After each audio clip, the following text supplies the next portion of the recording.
Next है हमारा perception के प्रिंसिपल्स ऑफ परसेप्शन। प्रिंसिपल्स क्या क्या रहते हैं परसेप्शन में, वो हम देखने की कोशिश करेंगे। प्रिंसिपल्स में हम स्टडी करने वाले हैं फिगर ग्राउंड रिलेशनशिप, मतलब principle of figure ground relationship, और हम principle of grouping, principle of context, principle of closure, principle of contrast, principle of simplicity, principle of grouping, ये सब हम स्टडी करने वाले हैं। तो ये प्रिंसिपल्स है परसेप्शन के। तो पहला वाला प्रिंसिपल है कि principal of figure ground relationship. तो हम प्रिंसिपल समझने की कोशिश करेंगे। प्रिंसिपल्स किसे कहते हैं? जो चीज़ें ऑब्जर्व करते हैं, जो चीज़ें हम रिसीव करते हैं, जो चीज़ें इस्तेमाल मतलब यूज में आती है परसेप्शन के, उसे हम प्रिंसिपल्स कहते हैं। क्या क्या चीज़ें लगते हैं उसे हम प्रिंसिपल्स कहते हैं। तो पहला वाला क्या है हमारा? Figure ground relationship. Figure ground relationship, इसको आप स्प्लिट करेंगे तो समझेंगे।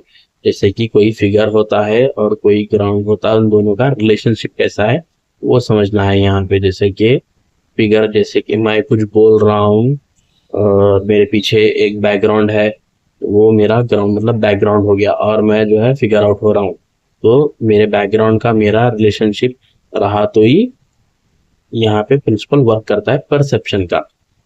जैसे कि मान लो कहीं आप एक सीनरी देख रहे हैं दूर, तो वहां पे आप क्या देखेंगे कि दूर एक स्काई दिखेगा बड़ा ब्लू कलर का, उसके सामने एक ब्लैक कलर का माउंटेन पहाड़ दिखेगा।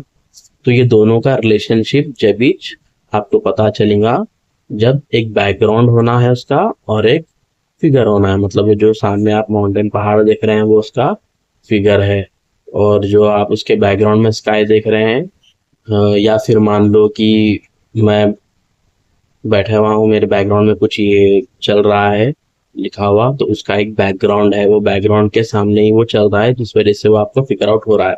तो ये दोनों एक दूसरे का इंटरकनेक्टेड इंटर रिलेशनशिप है इन दोनों का।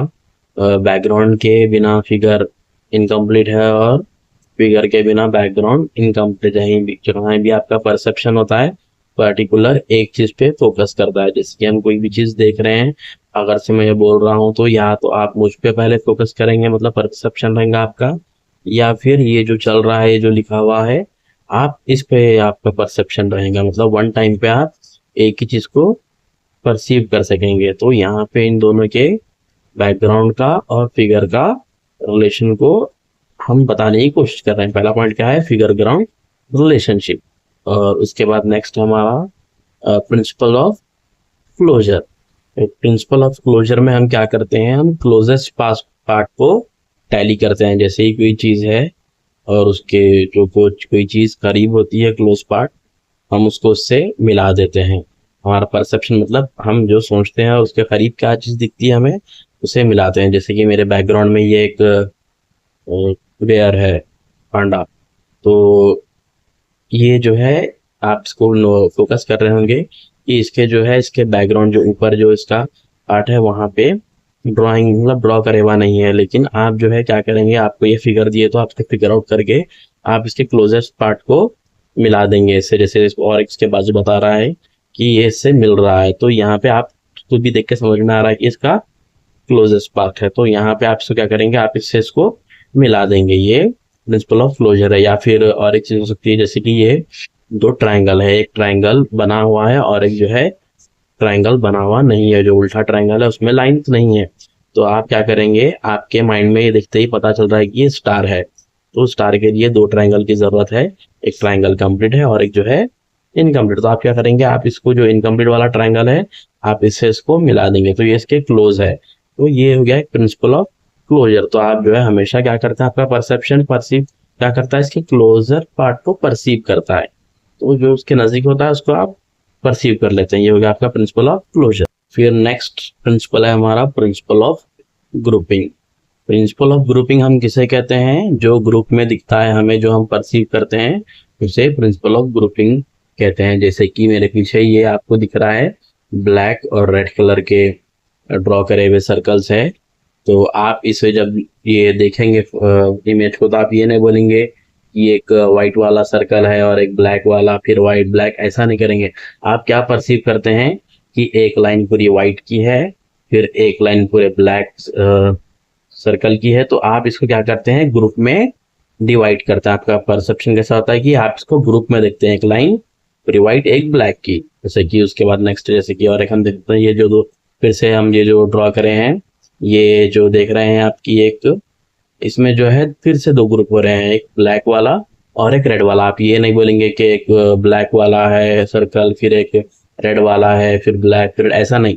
आप ये परसीव करेंगे कि एक लाइन पूरी ब्लैक की है ग्रुप की और एक लाइन जो है रेड की है। इस तरह से आपका परसेप्शन आ जाता है। जैसे कि और एक हम और एक देखेंगे लास्ट, ये जो आप देख रहे हैं डायग्राम, इसमें आप ये देखेंगे कि जो सर्कल्स है ये दो दो लाइन में बने हुए हैं।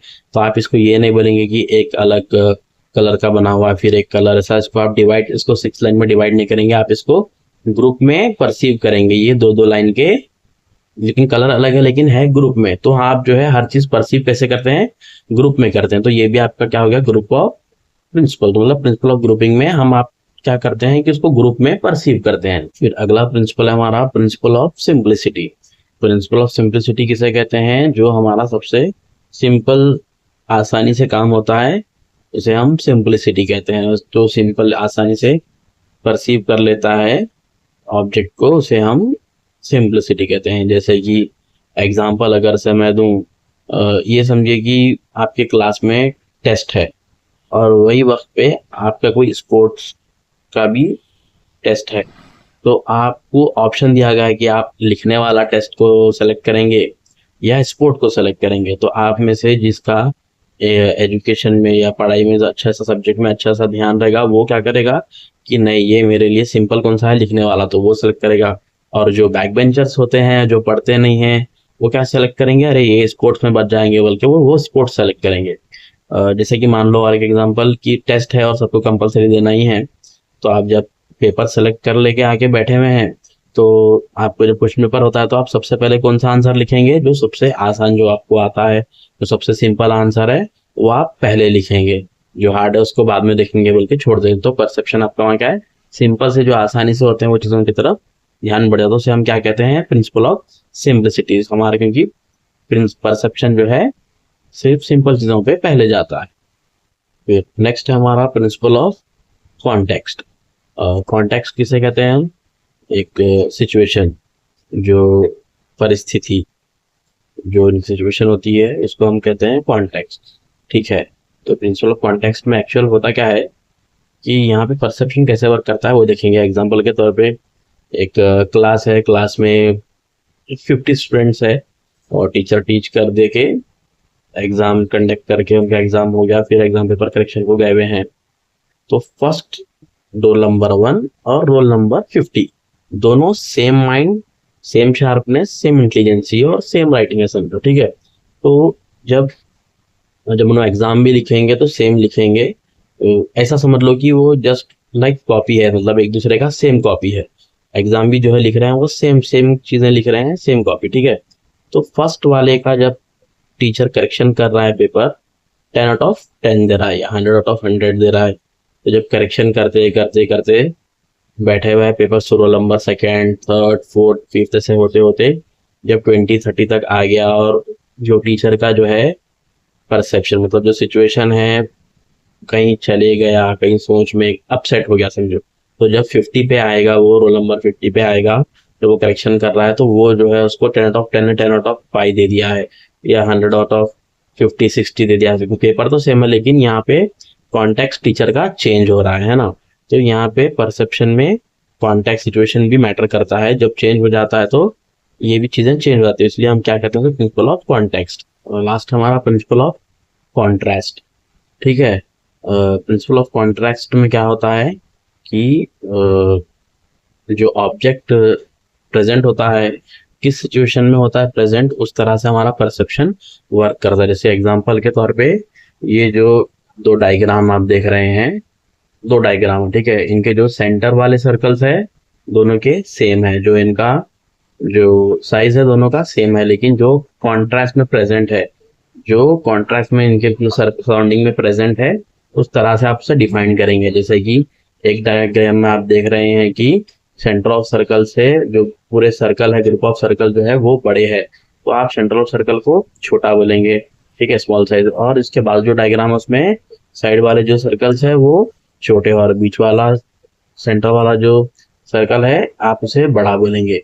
तो लेकिन जो सेंटर ऑफ सर्कल है दोनों डायग्राम के सेम है, लेकिन आप उसके कॉन्ट्रास्ट पे, उसके बैकग्राउंड पे, जो उसके परिस्थिति पे जो है उस तरह से आप उसको डिस्क्राइब करेंगे, और आप उसको परसीव करेंगे। आपका परसेप्शन डिवाइड होता है कॉन्ट्रास्ट के ऊपर ही, मतलब जो बैकग्राउंड में जो सर्कल है वो सेम है सेंटर सर्कल, लेकिन उसका जो कॉन्ट्रास्ट, मतलब जो उसका सराउंडिंग जो बैकग्राउंड है, जो उसकी सिचुएशन है, उस हिसाब से आप उसको डिस्क्राइब कर रहे हैं, ठीक है। तो ये भी क्या हो गया कि प्रिंसिपल ऑफ कॉन्ट्रैक्ट। आप प्रिंसिपल ऑफ कॉन्ट्रैक्ट परसेप्शन में कैसा करेंगे कि उसके बैकग्राउंड और उसकी परिस्थिति सिचुएशन के हिसाब से, उसके माहौल के हिसाब से आप उसको परसेप्शन डिस्क्राइब करेंगे।